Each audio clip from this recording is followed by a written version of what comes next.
We're back, and today we're going to be talking about student finance. It is August, meaning A-level results are out in just a few days. Tomorrow, actually, by the time that we publish this podcast. And it is a topic that is really close to my heart because I feel like it is unfair a little bit when you start to get into the details of how much people are owing at this stage compared to someone else that might have got to university maybe just 4 or 5 years before, and a few other things, a few other factors, like if you are someone who earns a certain amount, then the outcome is different for you.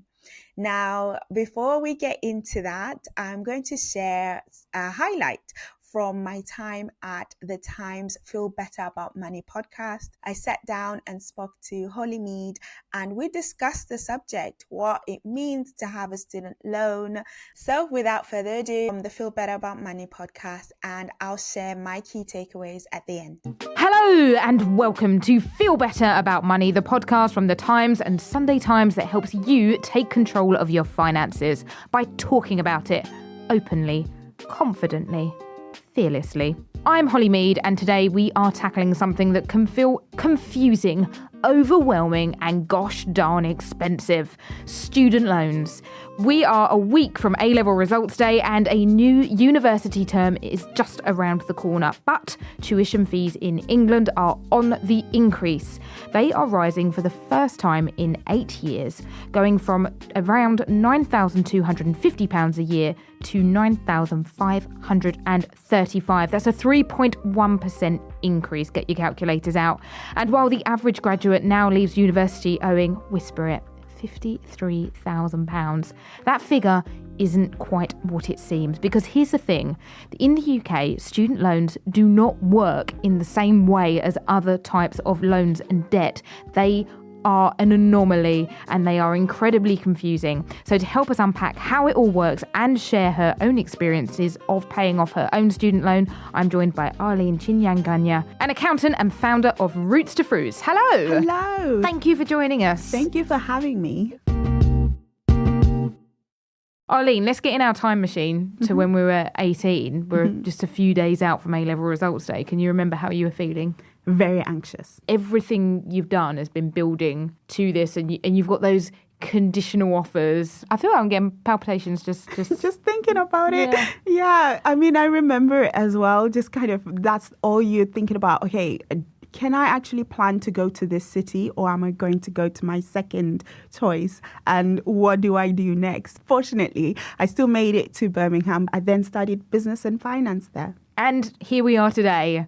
So the increase in fees, I mean, I don't know if we're supposed to be celebrating that the fees haven't gone up in 8 years, but let's not forget that before that, they literally sort of tripled them overnight.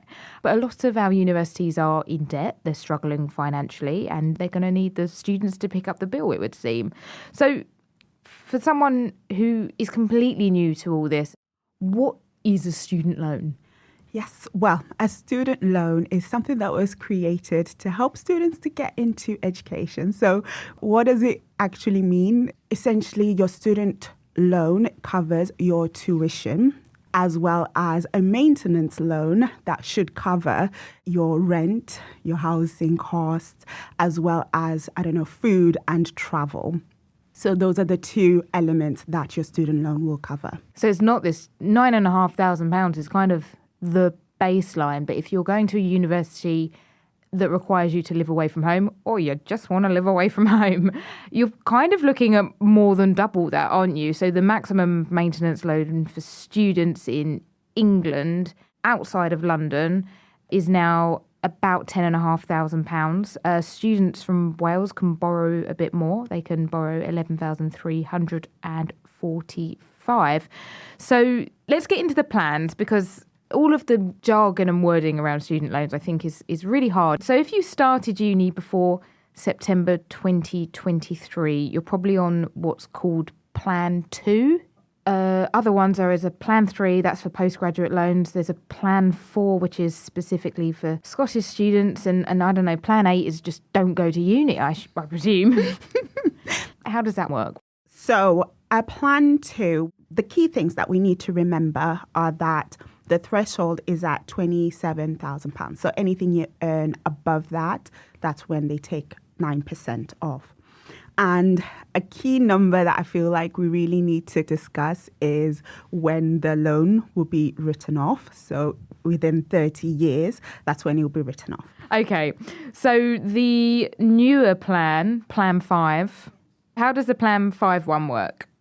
So similar to Plan 2 in terms of you pay 9% above the threshold, which is £25,000 for this one, and a lower interest rate after 40 years, hopefully it will be written off. Yeah, so just to be super duper clear, this is not like when you take a mortgage and you agree to a repayment of, once you finish uni, you'll be paying £1,000 a month for X number of years. Some people, if they go into a low-earning profession, may never pay a single penny of this loan back off because the repayments only kick in once you earn over that threshold. Mm-hmm. So if you are earning £35,000 a year and you're on a Plan 5, you pay 9% of your earnings over the earnings threshold. So it's about £18 a week. Really small change, nothing to worry about there, is there? But actually, I think it's something like 53% of people will never clear their loan. Yes. So I think personally, we need to rebrand it because to call it a loan is a bit of a misnomer. It's a tax. It is like a tax rather than a loan. You expect to pay off a loan. You kind of see an end in sight. Potentially, you could see this on your payslip for the next 30, 40 years now. So if you can't pay it back because you're not earning enough, then you don't have to worry.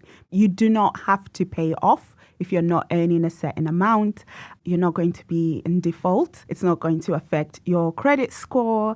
It is something that is sorted out through your payslip. So it's not something for us to stress about. However, it's something for us to discuss because it is a lot of money.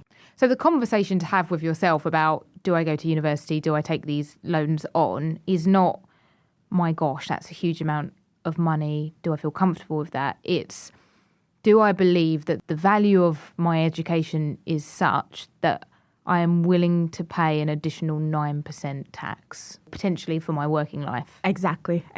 And I think a lot of people do not consider that. I remember when I was younger and I was applying for my student loan at that point, the student finance, and it felt like a surprise when I first saw my statement when it started. But we just felt like it's not a lot of money and it's all going to work itself out.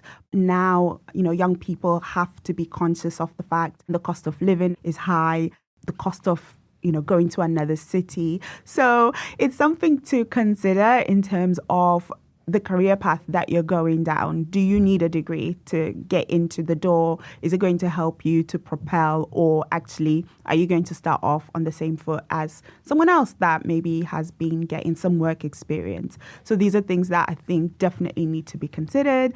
Even at the stage when I was at university, I think I should have thought about that, especially now because of the student loan aspect. Yeah, that's such a good point about budgeting as well, because as 18 and you're given essentially 18 grand. I mean, there's a whole conversation to be had about not just whether you take on that loan, but how you budget for that. Unfortunately, the tuition fee goes straight to the university. So that's great. That's sorted. It's the amount that comes to you for your maintenance loan that you need to be careful about. Yeah. So budgeting, I think. The landlord's knocking on the door. Yes. And I think parents, maybe they could start having conversations with the children, now young adults, having those conversations about how to budget, how to make your money stretch. Because a lot of people, when they get their student finance, I've been hearing from parents, they might blow it in Freshers Week and then, that's done. And now the parents have to help their children, or they might have to go to work. So there's different endpoints here. It's worth saying you went to uni before the fees went to £9,000. You're in the £3,000 a year cohort. I was on Plan 1, yes. It was the first year where student tuition fees went up to £3,000. And before that, and I've got a brother who's a couple of years older than me who had also gone to university, and I think his were like 1,100 quid a year. we were all so outraged that we'd missed that marker and fallen into that and paying almost 3 times as much. So, and, you know, let's also say that, you know, prior to it being £1,000 a year, it was free. Anyone could just pop off to uni. Lovely jubbly. Do you know what you came out with? Yes, I did the maths. I have a spreadsheet. I am an accountant, so there's a spreadsheet somewhere. I presume it's now framed. Yeah. So I borrowed about £21,000 in the end, combining the student loan and the maintenance loans. There's still a lot of debt to come out with, but today's graduates are battling the fact that interest rates are higher. I've got here that at a 7.3% interest rate, which is the current, because it's the RPI plus a bit, you would need to earn more than £63,000 a year just to cover the interest that is building up on a Plan 2 loan. So it can actually really start to chip away at your earnings, can't it? And affect things like affordability for mortgages. Because when you apply for a mortgage, they look at all your outgoings to assess how much you can afford to borrow. And if you've got that as an extra outgoing each month, that is just one area where it could impact slightly, isn't it? Yes, I found this out when I was applying for my mortgage, and I thought it wasn't going to be considered. And then they said, yes, actually, we need to know how much you've got left on your student loan. So yeah, very interesting. Okay, so we've broken down the basics of student loans. But what about the big question of when shouldn't you pay off your loan? More on that after this.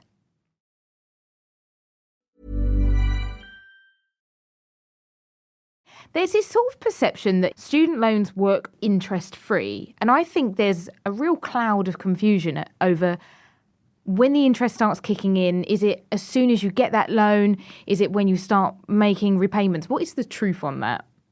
So I remember when I was younger and I was applying for my student loan at that point, the student finance, and we didn't appreciate how much interest you might be charged when that kicks in, which is soon after you get the loan. It's not interest-free, I think, is the very clear takeaway that you should bear in mind here. So hold on there. And then also the interest rate also determined by the RPI plus up to 3%. So inflation, there are 2 measures of inflation, CPI and RPI. And guess what? The student loans company like to use RPI because it's higher. Yay. So for Plan 5 borrowers, the people starting university this year, the interest rate, as we mentioned, is based on the retail price index, as RPI, measure of inflation.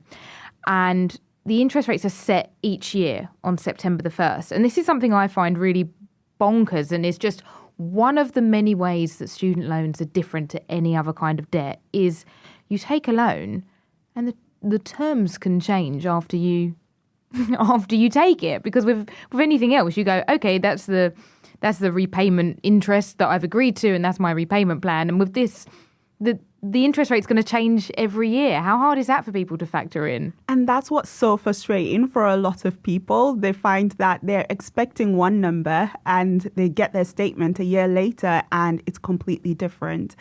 Yeah. Is that number on your statement or that number on your payslip kind of just a bit irrelevant? It is so relevant because that is money that's not coming into your pocket. And that if you just had it, I'm sure it would make the world of difference. And I think when you start to consider how much you're going to be earning, that's when maybe you can start to think about how to handle this. Because if you're a really high earner, maybe you need a strategy to pay off your student loan. So you have paid off your student loan. Congratulations. We need a sort of canned audience applause thing here. How did you do that? So I did set up a standing order maybe 3 years after I graduated and started paying off like £50 here and there. And in the end, I paid off roughly £23,000. And you did overpayments. So did you start repaying it straight away when you left uni? Did you go into a career that had a good enough salary to start doing that? What was your journey? In the first 2 years, I wasn't earning nearly enough to pay off. An accidental kind of student loan payment happened, and I was on the phone to get that money back really quickly. However, I was fortunate enough to get a grad scheme after qualifying as an accountant. I did start earning enough to start paying off. So I believe that role was at £38,000 at that stage. And I started overpaying in 2017. And that was because I really didn't like seeing it on my payslip. And I felt like this money should now be in my pocket. So I'll do what I can, paying off £100 per month when I could. And yeah, fortunately enough, I finished paying it before interest rates and RPI went up. So yeah, that was in 2022. So obviously overpaying it and clearing that debt was achievable for you. And I mean, it's amazing how quickly you did it. Let's not take that away, but it's a completely different ballgame now. Do you think it's worth people still striving to clear that debt early and overpay, or is it because it's a different ballgame that's not really on the horizon for many people now? I agree in terms of like the privilege that I could pay off really quickly, and it made sense for my situation. I was starting to consider, being a full-time business owner, and I was thinking if I leave any amount on there and then it starts to creep up, then now all of a sudden I can't pay off ever.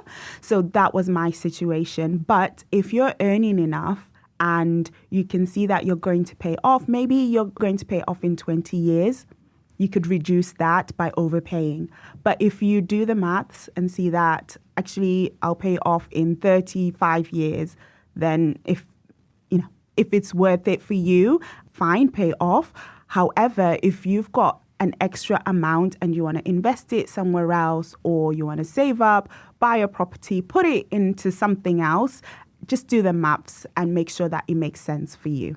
Yeah, so with your accountant's hat on, actually, if I came into a lump sum, is it worth doing that lump sum overpayment? Or like you say, should I go and get on with my life and get my house deposit, or just invest it in the hope that I could grow it more and repay more down the line?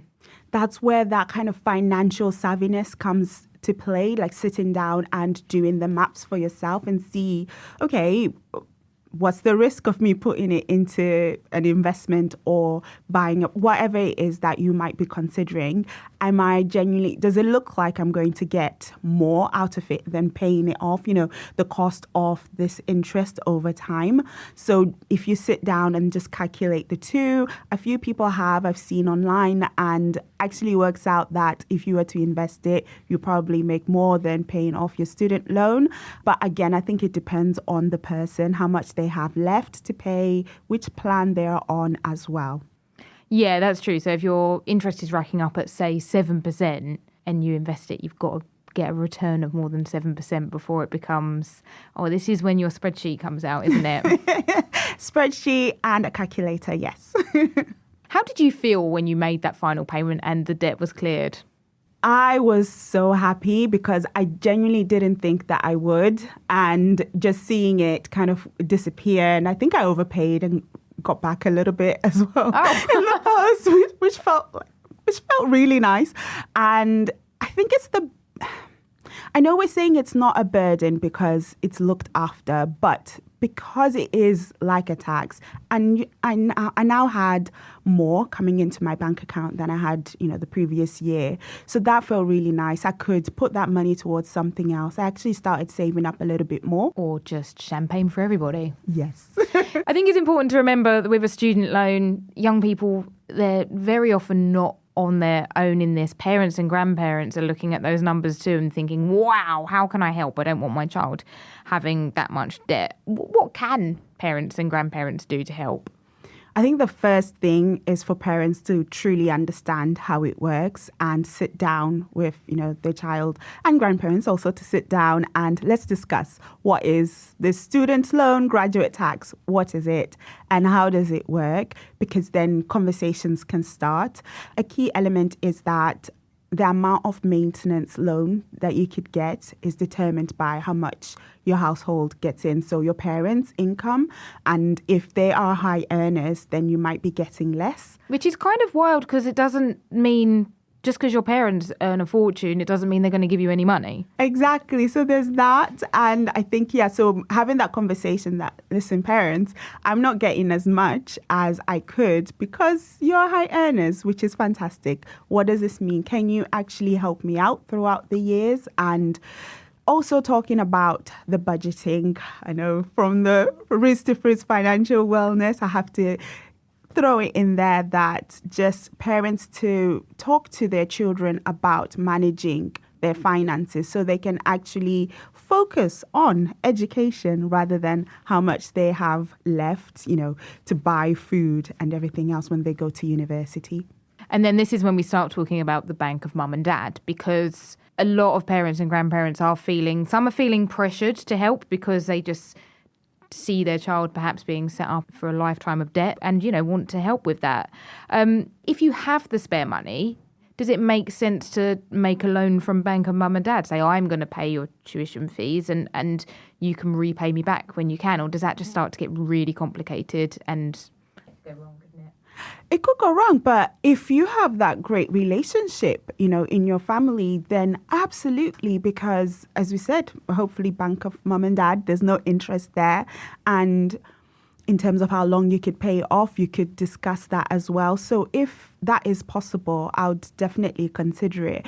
If I was a parent, that's definitely what I would do for my child. And if they do not borrow as much, so maybe the maintenance loan, I can cover their housing and living. That would be amazing. So then it's just the tuition. And the other thing parents can do if they don't just want to hand over their life savings, because also I think it's worth saying that you shouldn't be doing that if it risks leaving you short. You need to also consider your own lifestyle and retirement needs and things like that.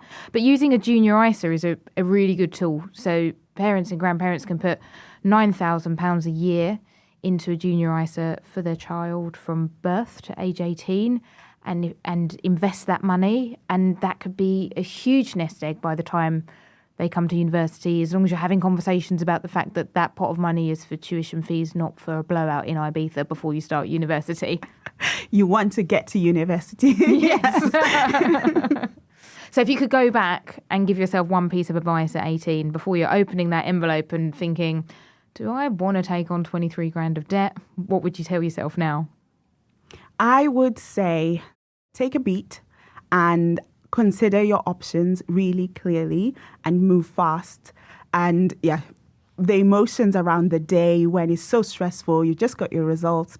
I expected one thing and I didn't get it. So I had to go through clearing. But had I moved a bit quicker and truly considered other options beforehand, then I think it would have been a much easier process. I didn't get over it for a week. So. And to anyone who's worrying about that debt at 18, they're huge numbers to comprehend. For any person, not just a young person. If someone went to me, hey, here's 50 grand of debt, I would be terrified of that as well. What would your advice be? Yes, I think talk to somebody, talk to the universities as well about your concerns and talk to your parents or grandparents about it too. But do not worry because as we said, it's looked after on your pay slip after you're earning a certain amount. I think it's still something to consider, but it's not the end of the world either. And for anyone who's twiddling their thumbs waiting for those results, don't forget to actually apply for your student loan. You don't have to wait to get the offer. You can do it while you've got a conditional offer. So the Student Loans Company did a survey earlier this year and apparently almost half of students missed the deadline for finance. So they've missed out on getting a loan and had to fund themselves. So you can apply up to 9 months after the start of your academic year. But if you leave it too late, you might actually end up getting less money in that first payment run. So that makes budgeting a lot harder. But basically, just do it this week, guys. Do it right now. Now, a minute ago. Arlyne, thank you so much for being here today and sharing your experiences and advice. And as always, thanks to you for listening. Okay, so if you are a student or a parent or a grandparent, should you be worried about student finance and how much debt you might have? I think it's a 50-50. Yes, you should be thinking about this. So it is an investment and you need to really think, is it worth it? And are there alternative routes to the career path that you want? And on the other hand, this is just a graduate tax. Mean if you do not pay back your student finance, it's okay. It will be written off in 40 years if you are on plan 5. So really, it's not something that you should stress about, but it should definitely be something that you think about.